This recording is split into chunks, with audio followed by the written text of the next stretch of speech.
दोस्तों आज अक्सर जब भी वर्ल्ड वॉर 3 की बात होती है तो यही कहा जाता है कि यदि वर्ल्ड वॉर 3 हुआ तो ज्यादा संभावना है कि वो यूएस और चाइना के बीच होगा।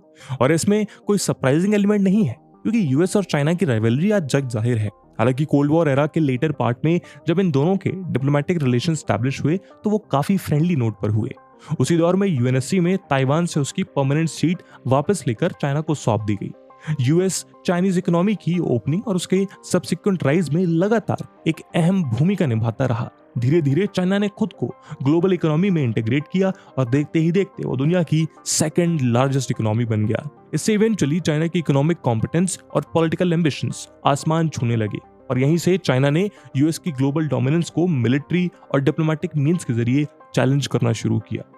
ये सब उस दौर में हो रहा था जब ग्लोबल फाइनेंशियल क्राइसिस अपने चरम पर थी और यूएस के अफगानिस्तान और इराक वॉर्स के चलते दुनिया यूएसए की यूनिपोलर हेजेमनी पर सवाल उठा रही थी। ऊपर से शी जिनपिंग के दौर में चाइना की असर्टिवनेस और भी ज्यादा बढ़ी और वर्ल्ड स्टेज पर अपनी सुप्रीमेसी स्टैब्लिश करने का उसका सपना साफ नजर आने लगा। डोनाल्ड ट्रंप के टेन्योर में इनके रिलेशंस और भी ज्यादा कन्फ्रंटेशनल हो गए।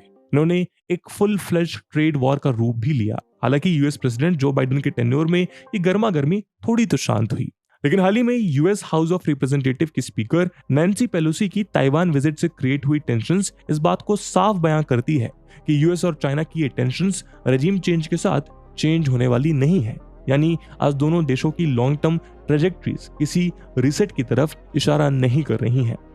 कुल मिलाकर हम कह सकते हैं कि जैसे जैसे चाइना ने खुद को एक सुपर पावर में तब्दील किया और वो अमेरिका की यूनिपोलर हेजेमनी को चैलेंज करने लगा, तभी से इन दोनों की दूरियां बढ़ने लगी, इनके रिलेशंस स्ट्रेन होने लगे और दोनों एक दूसरे का सबसे बड़ा राइवल कंसीडर करने लगे। और आज हालात इस कदर बिगड़ चुके हैं कि जब इनके बीच कोई टेंशन फायर कैच करती है तो जियोपॉलिटिकल एक्सपर्ट्स वर्ल्ड वॉर 3 की संभावनाओं से पूरी तरह मुंह नहीं मोड़ते हैं। ऐसे में हमारे सामने सवाल ये उठता है कि अब से कुछ ही समय में जब भारत ग्लोबल स्टेज पर एक स्टैब्लिश सुपर पावर का दर्जा हासिल कर लेगा तो क्या अमेरिका भारत को अपनी हेजेमनी पर थ्रेट मानकर उसको अपने सबसे बड़े राइवल के रूप में दिखेगा? क्या अमेरिका और चाइना की जैसे ही राइवलरी इंडिया और अमेरिका के बीच भी देखी जाएगी? जिस तरह आज यूएसए और चाइना के बीच वर्ल्ड वॉर 3 का खतरा मंडराता है, क्या ऐसे ही रिस्क भारत और यूएसए की इक्वेशन में भी उजागर होंगे? दोस्तों आज के इस वीडियो में हम आपके लिए इन्हीं सब सवालों के जवाब को ढूंढने की कोशिश करेंगे। तो आइए शुरू करते हैं आज का डिस्कशन। दोस्तों इसमें तो कोई दो राय नहीं है कि बहुत से फ्रेंड्स पर यूएसए की हिपोक्रेसी के कारण भारत में हमें आज भी एंटी यूएस सेंटीमेंट देखने को मिलता है। इन सेंटीमेंट्स को शेप करने में इन दोनों की हिस्टोरिक जर्नी का बड़ा रोल रहा है। ये तो आप जानते ही हैं कि भारत ने कोल्ड वॉर एरा की शुरुआत से ही अपने लिए नॉन अलाइनमेंट पॉलिसी को चुना। शुरुआत में चीजें थोड़ी ठीक रहीं, लेकिन ये रिलेशंस एक बुरे फेज में तब पहुंचे जब यूएसए इस कोल्ड वॉर को इंडिया के डोर स्टेप्स पे ला पहुंचा। हम बात कर रहे हैं यूएस के द्वारा बनाई गई दो मिलिट्री अलायंसेस, सीटो यानी कलेक्टिव सिक्योरिटी ट्रीटी ऑर्गेनाइजेशन और सेंटो यानी सेंट्रल ट्रीटी ऑर्गेनाइजेशन की। इन दोनों ही मिलिट्री अलायंसेस में पाकिस्तान मुख्य रूप से शामिल था, जिसकी वजह से भारत के स्ट्रेटेजिक इंटरेस्ट को खतरा बना रहता था।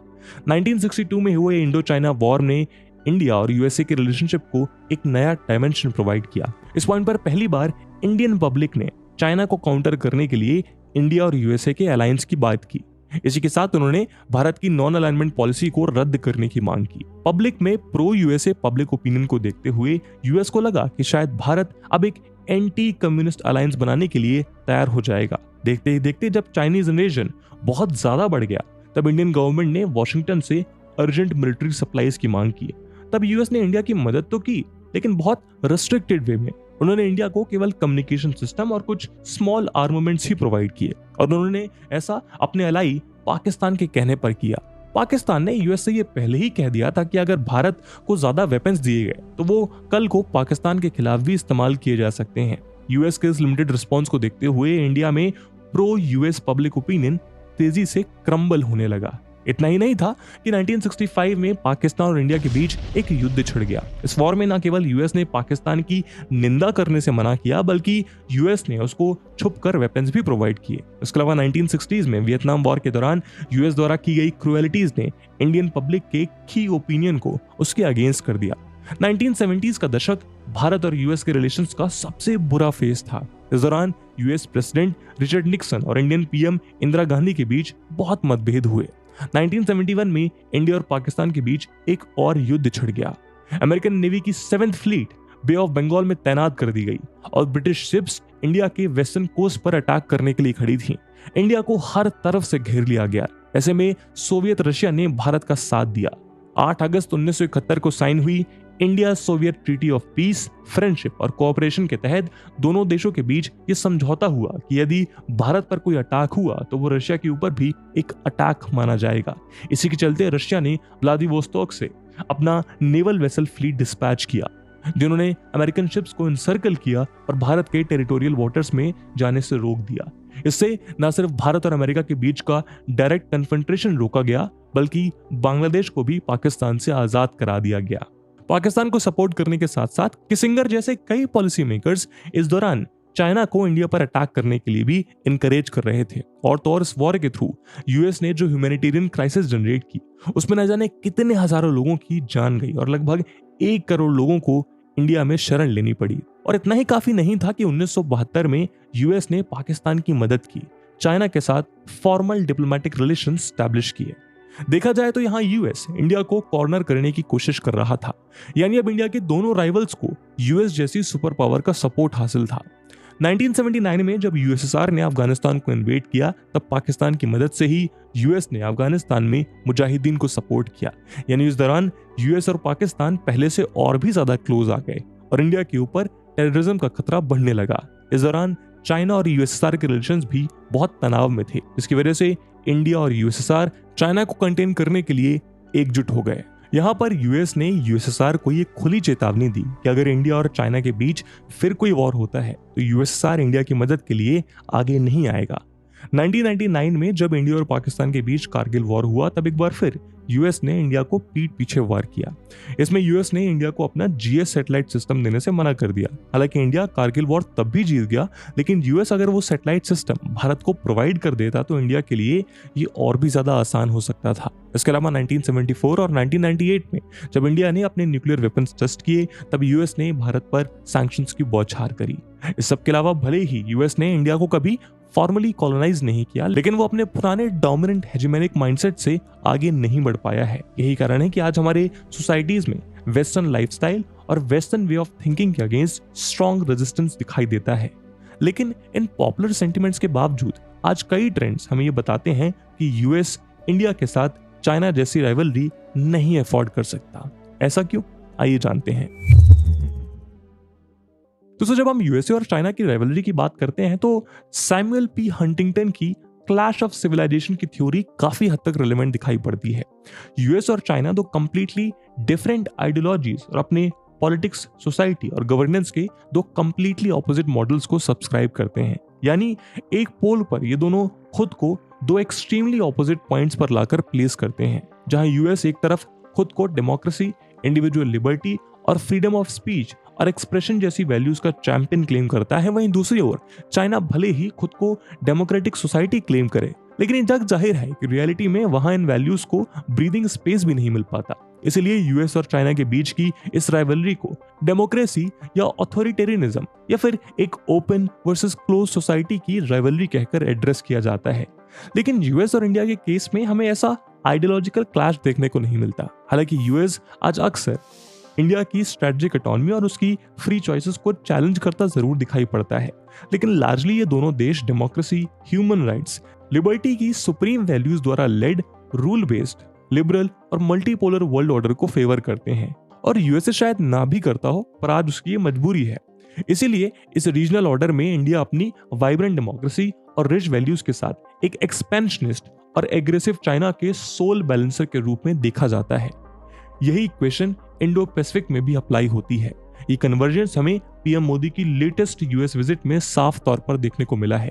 जैसे कि आप सब ने सोशल मीडिया प्लेटफॉर्म्स पर देखा ही होगा, पीएम मोदी ने अपनी इस यूएस विजिट पर यूएस कांग्रेस को एड्रेस किया। इस दौरान उन्होंने यूएस और इंडिया की एफर्टलेस केमिस्ट्री को हाईलाइट करने के साथ साथ 21वीं सदी में मल्टीपोलर वर्ल्ड को शेप करने में यूएस और भारत की भूमिका पर भी जोर दिया। में हाल ही में एक रेजोल्यूशन इंट्रोड्यूस किया गया जिसके तहत अमेरिकन लॉ मेकर्स चाहते हैं कि दुनिया की दो सबसे बड़ी डेमोक्रेसीज को सेलिब्रेट करने के लिए 15 अगस्त यानी इंडियन इंडिपेंडेंस डे को अमेरिका में नेशनल डे ऑफ सेलिब्रेशन का दर्जा दिया जाए।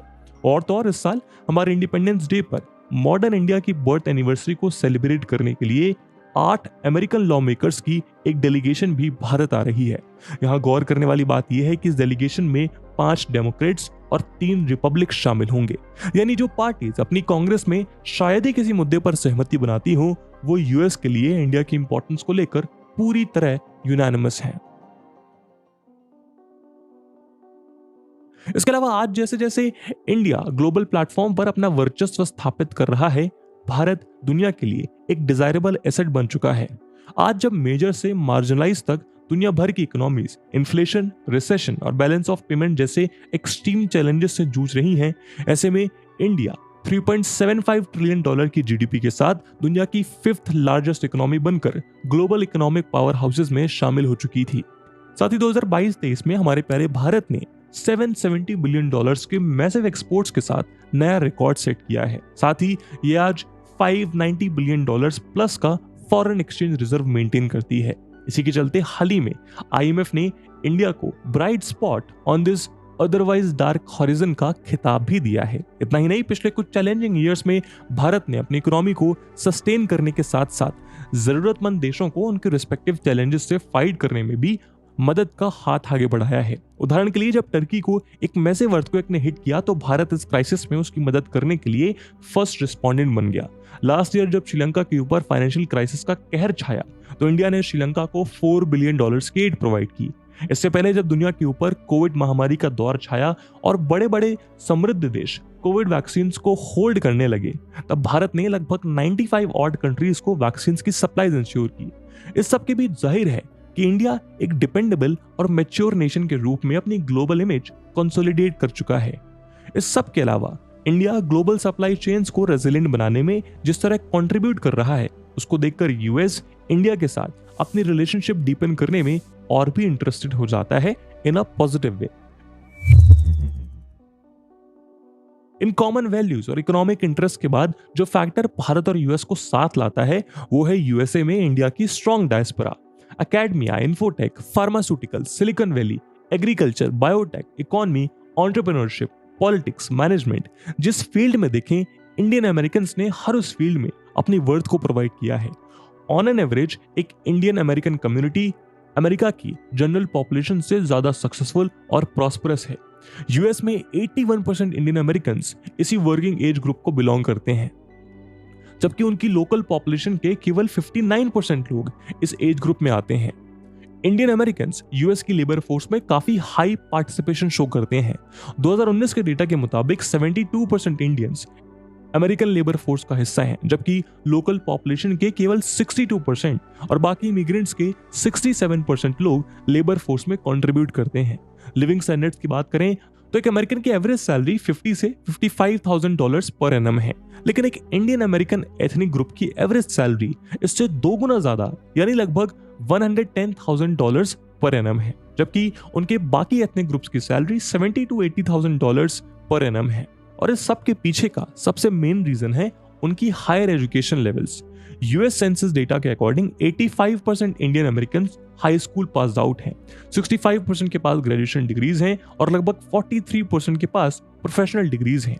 2019 के डेटा के मुताबिक 25+ एज ग्रुप के 79% इंडियन अमेरिकन के पास एक बैचलर डिग्री मौजूद है, जबकि लोकल पॉपुलेशन और बाकी इमिग्रेंट ग्रुप में केवल और केवल 33% एडल्ट्स के पास एक बैचलर डिग्री है।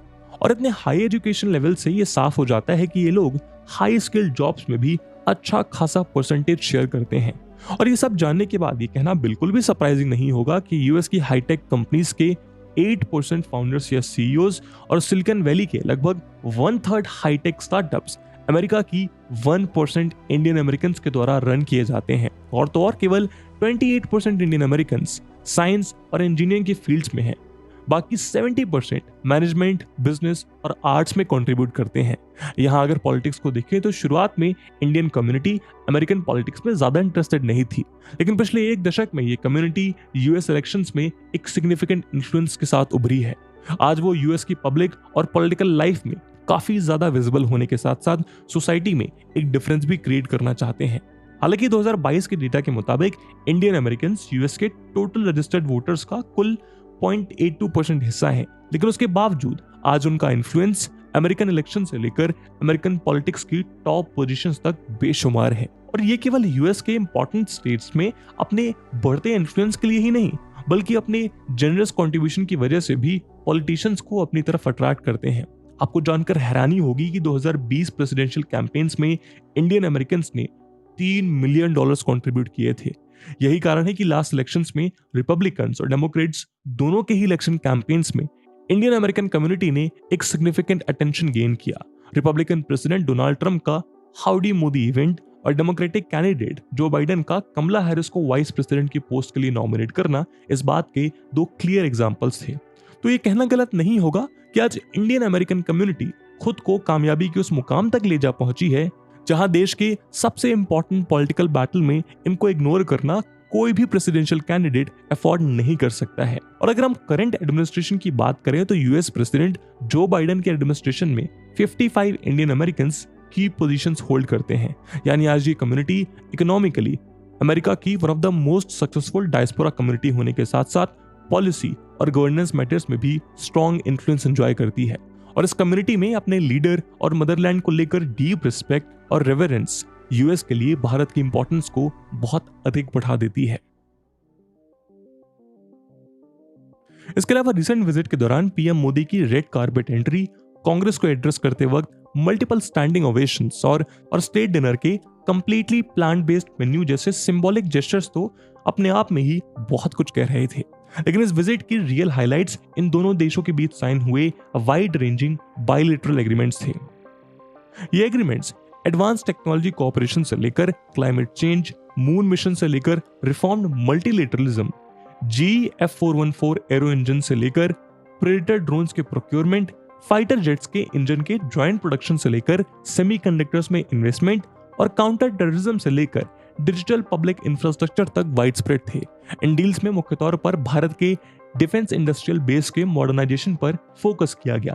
इसके जरिए दोनों देश अपनी defence industry, private sector, startups और रिसर्च एस्टैब्लिशमेंट्स को म्यूचुअल बेनिफिट के लिए लॉन्ग टर्म कोलैबोरेशन में एंगेज करना चाहते हैं। हालांकि इन एग्रीमेंट से बायलैटरल डिफेंस इंपोर्ट्स को एक नई उड़ान मिलने वाली है, लेकिन टेक्नोलॉजी ट्रांसफर, आत्मनिर्भर भारत और मेक इन इंडिया अभी भी इस एंगेजमेंट का कोर थ्रस्ट रहने वाला है। ये सभी एफर्ट्स इन दोनों की जियोपॉलिटिकल और जियो इकोनॉमिक कन्वर्जेंस की ओर इशारा करता रहा है।